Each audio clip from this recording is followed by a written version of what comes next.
Good day, ma'am. This is the discussion about the module 4, lesson 4.1. So, letter A, personal security. Um, Personal security includes all the security measures designed to prevent unsuitable individuals or persons of doubtful loyalty to the government from gaining access to classified matter or to any security facility, and to prevent appointment or retention as employees of such individuals. So, dito ma'am is all the security and personnel, gidesign sila to prevent unsuitable individuals o yung mga taong may pagdududa sa isang government, ma'am. Number 2 is scope and purpose.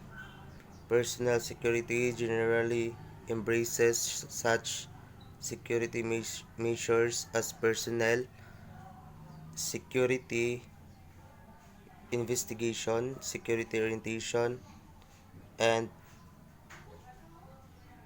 indoctrination and security education, as well as ensure the prevention of unsuitable individuals or persons of doubtful loyalty to the government from gaining access to classified matter, of being appointed, employed, or retained as employees.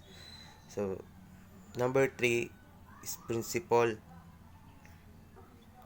Just any other control technique, security must start from a given foundations or basis, and this basis shall be referred to as the principle of security. Security principles are normally disseminated by regulations or directives to ensure uniformity of purpose, logical and similar methods of preparations, and appropriate and consciousness and continuous placement and responsibility. So, in principle, any other control technique, ang mga security dapat maguna jud na sa dapat maguna gyud na siya sa nahatag na pundasyon or basis, og kana nga mga basis referred to as the principles sa mga security. 4 is the security chain. Personal security is the weakest link in the security chain. This weakness can best be minimized or eliminated by making the personnel security conscious through good training program. Security depends upon the actions of the individuals. The superior must instruct his subordinate so that they will know exactly what security measures to take in every instance of safe will not lock itself. An individual must be properly instructed and must do the locking. So, in number 4, maaaring mabawasan ng mga mahihina security sa pamamagitan ng mabuting programa sa pagsasanay. Nagadepende ang pagkilos ng isa security sa mga tao pod, like sa mga bisita ana. So, letter B, control of personnel. So, access to restricted areas can be partially controlled by fences, gates, and physical means, but the individual working in the area is the key to the bringing out of classified matter to unauthorized personnel. Written information does not have the power of speech. Only the individual has knowledge of this written information can pass it to the unauthorized personnel if the unguardedly talks about information. So, dito ma'am is restricted areas can be partially controlled. So, nakakontrol ni ma'am is kanang mga fences, gates, and other physical means. And um, it is the individual responsibility to ensure that he knows security procedures and safeguards, and it is the commander's responsibility to motivate each individual to ensure that he complied with these procedures and safeguards.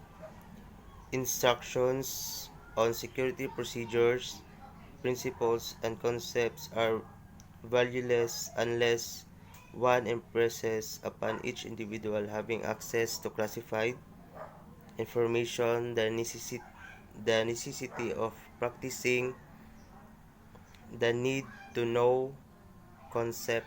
So dito ma'am is responsibilidad yun sa security na siguraduhin na alam niya ang mga pamamaraan at seguridad at pag-iingat. No person is entitled to knowledge or position of classified information solely by his rank, office, or position. Such matter is entrusted only to individuals whose official duties, required knowledge, or positions responsibility of determining whether a person's official's duties require access to item to classified information rests upon each individual who um, who has knowledge, positions, or command control of the information involved, and not upon the protective recipient. So, Drea ma'am is walay tao na may karapatan magkaroon ng kaalaman, pagkakaroon ng naturing na informasyon. So, letter C, objectives of personal security. Number 1 is to provide the standards and procedures necessary to ensure that appointment, employment, or retentions of suitable and loyal individuals. So, dito sa number 1, dapat as a security, tapat siya as a security, tapat siya sa iyang tungkulin. Number 2, to develop the necessary and proper security discipline among the applicants and employee, as well as protect and preserve security interest of the organization. So, dari sa number 2 is dapat i-develop ang lang security discipline and of course among the i-develop ang ilang disiplina as a security among the applicants and the employee. Number 3, inculcate the desirable security attitudes and habits among the applicants and employees. So, dito ma'am sa number 3, dapat itaguyod nila ang kanais-nais na pag-uugali sa kanilang pagsisiguridad sa mga aplikante at mga empleyado. So, letter D, basic policies in personal security. So, number 1, no person is entitled solely by virtue of his grade or position to knowledge or position of classified matter. Classified matter shall be entrusted only to those individuals whose official duties require such knowledge, positions, and who have been granted through proper clearance. So, dito ma'am is number 1 is ang classified na bagay ay ipagkakatiwala lamang sa mga individual ng mga opisyal na tungkulin. And number 2, all personnel whose duties require access to classified matter shall be subject to security investigations to determine eligibility for the required security entrance. And number 3 is all personnel shall undergo security orientation indoctrination and security education. So dito sa sa number 3, um, dapat tamang personnel na mo-undergo og orientation. Dapat mo-undergo sila og security orientation, um, indoctrination and security education para mas dagan sila kaalam as a security. So sa letter E, control the personnel in the physical facility. In every installation, the use of protective barriers, security, lighting, communication, and electronic hardware provides physical safeguards, and these are insufficient to maximize the effort of the guard force. A control point must be established for positive personnel identification and check system. This is to ensure that only those persons who have the right and authority will be given necessary access to the area. So dito ma'am, every establishment, so need gina nila mag-install og um, protective barriers, mga security lighting para if na mga intruders, lightnings para kato mga intruders if na magtangka nga mo ato sa mga establishment is para makit-an dayon. And of course communications and electronic hardware, and of course sa mga establishment like hardware, need yun mga security guard para mas dagdag protections. And the most practical and generally accepted system of the personal identification is the use of identification cards, badges, or passes. Generally speaking, this system is designates when and where and how identification cards should be displayed and to whom. This helps security personnel eliminate the risk of allowing the access unauthorized personnel within the establishments. So there are two types of personal identification. First is personal recognition, familiarity of the persons of characteristics. So imo atong i-familiarize. Examples na ay mosulod na tao sa establishment, so as a security dapat mo siyang i-familiar. And letter B is artificial recognition, identifications card, passes, passwords, or etc. Number 2 is use of pass system. Letter A, single pass system. The badge or pass code for unauthorized to enter specific areas is issued to an employee who keeps it is in positions until his unauthorized is terminates. So dito sa letter A, single pass system, so kung kinsa itong mga naka-assign ng empleyado sa usa ka area, so siya ang kumbaga hatagan o badge or pass coded nga siya lang yun ang maka-enter ng area. Letter B, pass exchange system. An exchange takes place at the entrance of each control area. Upon leaving, the personnel surrenders this badge or passes and retrieve back his basic identification. So dito sa letter B is magaganap ito sa entrance of each control area. And letter C, multipass system. Multiple pass system. This provides an extra measures of security by requiring that an exchange take place at entrance of each restricted area. So number 3 is badge and pass control. So letter A is the system should have complete record of all badges and identification cards issued, return multiple or lost serial number, and cross index alphabetically. So dito ma'am is um, dapat i-record tong mga dapat naka-record tanan all badges and identification card issue para daling ma-identify.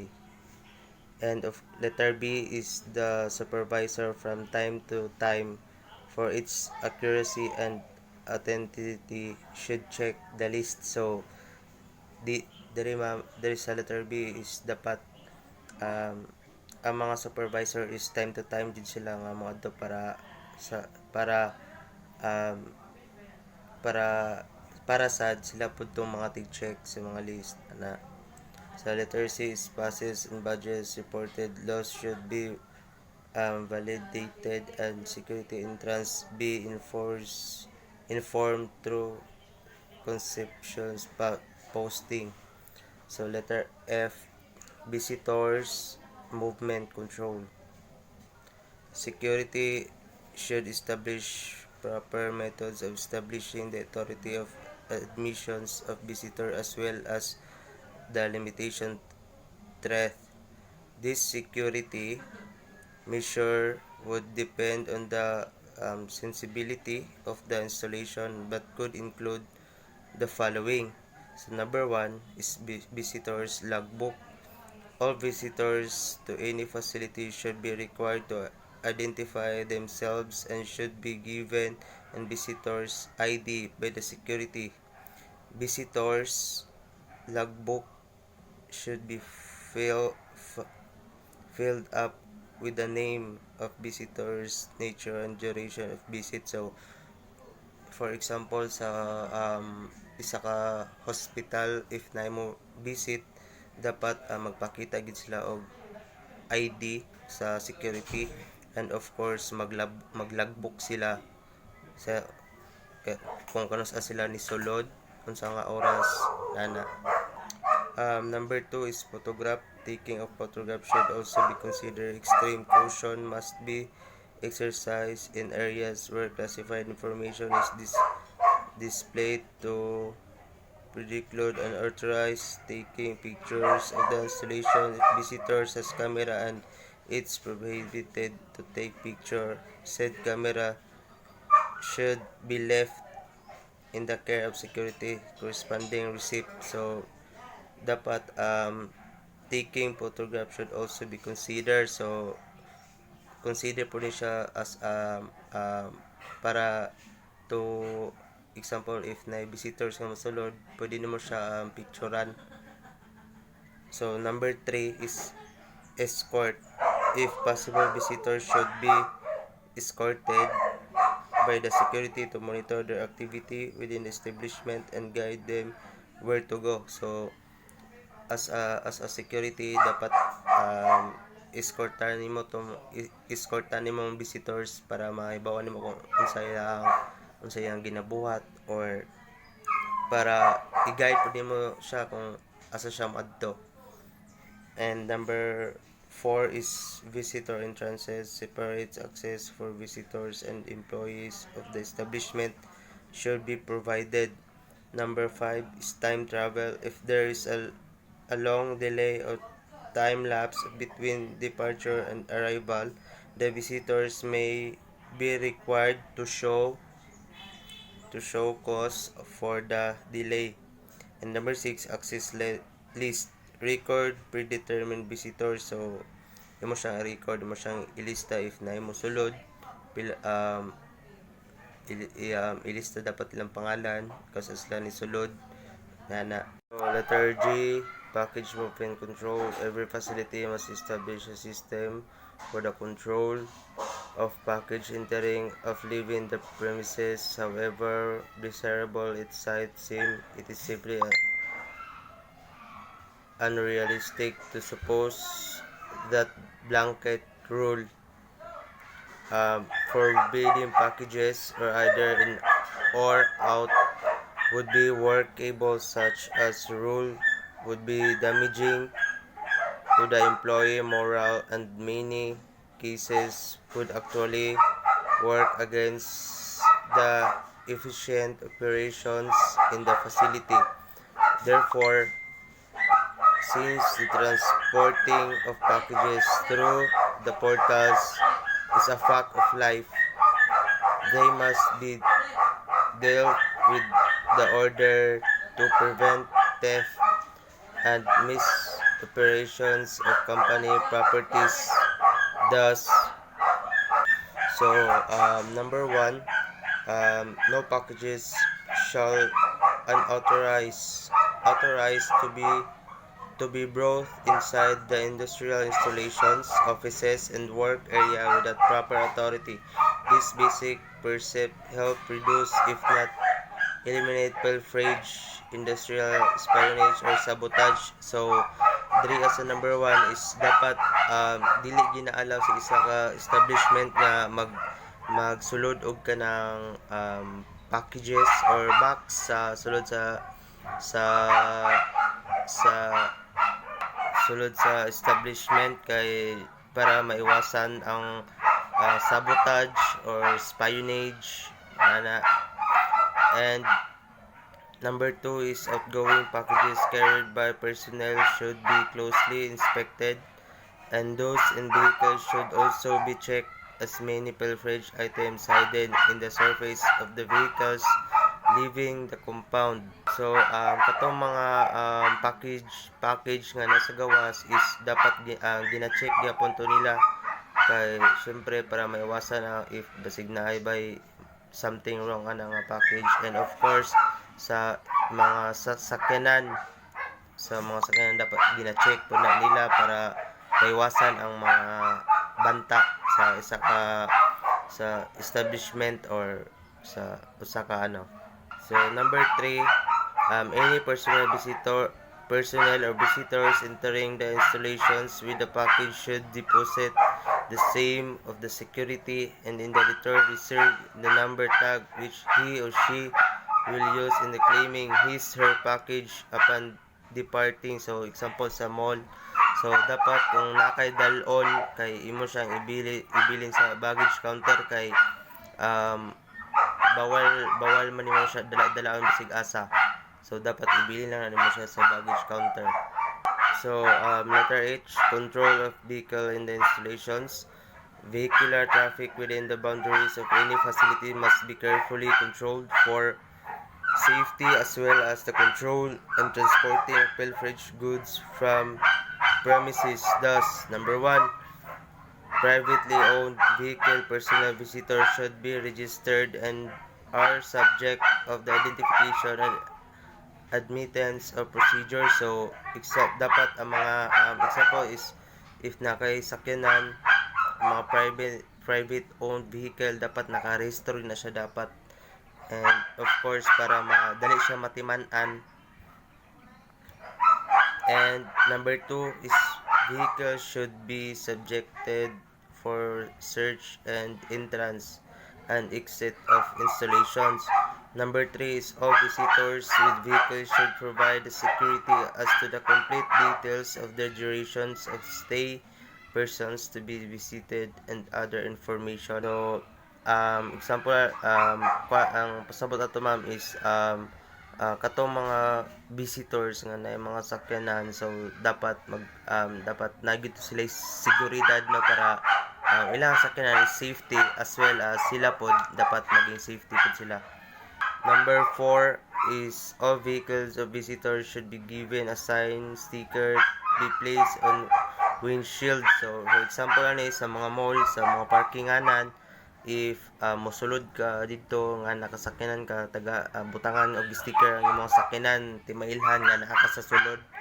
And number 5 is traffic warning signs should be installed in the entrances in order to guide the visitors in their destination well, to provide them with the necessary safety precaution while they are inside the installation. So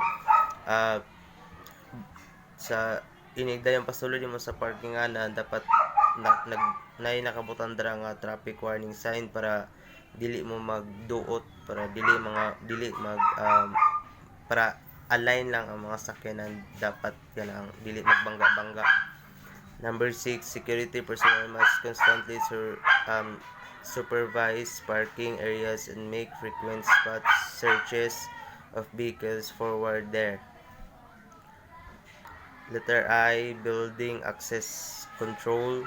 At any physical barrier, a security system must possess the ability to distinguish among the authorized persons, unauthorized visitors, and other unauthorized persons. This is to assist the security personnel protect sensitive and information within the installations. Appropriate warning signs should be posted at the building perimeter. Special restricted entry facilities to public access should provided. This will be dependent on the degree of security needed of the protection of property activity and other process within the building. A clear-cut policy of the access control should disseminated at all personnel of the installations. Letter G, personal security investigation. It is an inquiry into the character, reputation, discretion, and loyalty individual in order to determine a person's suitability to be given security clearance. Number one is type of personal security investigation or PSI. So letter A, National Agency Check or NAC. This is an investigation of an individual made upon the basis of written information supplied by him or response official inquiry and by the reference to appropriate national agencies. It is simply a check of the files and record national agencies. The national agencies check under this type of investigation are the following. So number one is the National Intelligence Coordinating Agency or NICA. Number two is National Bureau of Investigations or NBI. Number three is ISAF or G2 Division, GHQ or AFP. Number 4 is CIDG, PNP, CAMCRAME, or etc. Letter B is Local Agency Check or LAC. This type of investigation consists of the first type plus written inquiries. Inquires investigation consists of the first type plus sent to appropriate local government agencies, former employees, references, schools listed by the person under investigation. The local agencies normally check, besides the past employment, schools reference are the following. So number 1, animam is place of the locality where the individual is resident. Number 2 is mayor, police, fiscal, judge of the locality where the individual is resident. So, letter K, background investigation. This is more comprehensive investigation that the NAC and LAC or LAC, the true and the complete investigations of all some of the circumstances or aspect of person's life is conducted. So number 1 is type of BI. So it may either be complete CBI or partial background investigation or PBI. Letter A is complete background investigation, consists of investigations of the background of a person's, particularly of the circumstances of his personal life. So itong complete background investigation, ito nag-iimbestiga sa background sa isang tao. And letter B is partial background investigation, consists of the investigations of the background of an individual but limited only some of the circumstances of his personal life which are deemed pertinent to the investigation. Normally, the request for the investigation will indicate the specific personal circumstances to be covered. This type of BI is also used for further questionable information consists of another investigations to report. Number 2 is factors consider background investigations. So letter is loyalty, faithful allegiance of the country, government, and its duly constitute authority. So diri is dapat loyal ka, ba di matinudanan ka sa trabaho. And letter B is integrity, up, uprightness in character, soundness of moral principle, freedom from moral delinquents. One more simple started, honesty. So dapat honest ka. And letter C is discretions, the ability to tendency to act or declare with the prudence or habit of wise judgment. Simply stated, good judgment. Letter D is moral, distinctive identifying qualities which serve as an index to the essential or instruct nature of persons of his outward manifestations, personal traits, or moral habits. So diri is moral, ginapakita diri ang mga unsay mga batasan diri. And letter E is character. The sum of the traits observed as an index essential intrinsic nature persons. It is the aggregate distinctive mental and moral qualities that have been impressed by nature, education, and habit upon individual. So diri is dapat ang imong character, dapat good character ka diri kay syempre para dali ra ka madawat sa trabaho o dili ka basta-basta matanggal. Letter F is reputations, opinion, estimation, which one is generally held. It is what one reported to be, whereas character is what a person is. So that's all, ma'am, and thank you.